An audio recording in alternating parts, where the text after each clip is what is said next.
Françoise, un des succès encore qui ont pu être réalisés grâce à votre accompagnement, si j'ai bien compris, c'est une personne qui était banquière, qui est allée à Londres, et puis qui s'est dit à l'issue de cette première expérience qu'elle a choisi un peu par hasard, souvent on choisit un peu ce qu'il y a de mieux à la sortie de l'école, ce qu'on nous propose, eh ben, elle n'était pas forcément dans ce qu'elle souhaitait faire. Alors comment avons-nous procédé pour pouvoir faire en sorte qu'elle soit plus alignée avec ce qu'elle souhaite faire?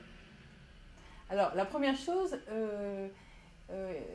enfin, il faut qu'il y ait une demande, évidemment, parce que s'il n'y a pas de demande de l'intéressé, il n'y a pas de motivation, et comme c'est l'intéressé qui va valider son profil de préférence, hein, et définir de nouvelles cibles, c'est très important qu'il y ait cette motivation. Mais le cas que vous citez, en fait, effectivement, c'est une jeune femme, mais on pourrait le reproduire par dizaines. Une jeune femme qui était business analyst dans une banque à l'étranger et qui, au bout d'un moment, parce qu'elle a trouvé l'opportunité à un moment donné, que c'était bien payé, etc., et qui, au bout d'un moment, s'est ennuyée et trouvait que ça n'avait plus de sens. Voilà, cette notion de sens, on en parle beaucoup pour la génération Y, les Wires.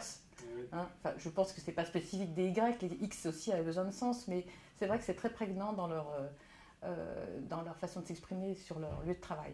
Et donc cette jeune femme est venue me voir dans le cadre de cet entretien connaissance de soi, et on a regardé son profil de préférence, et en fait, effectivement, il est ressorti, mais c'est normal, hein, qu'elle avait besoin de s'investir dans des domaines qui lui étaient vraiment plus chers. Elle s'intéressait notamment à l'art. Voilà.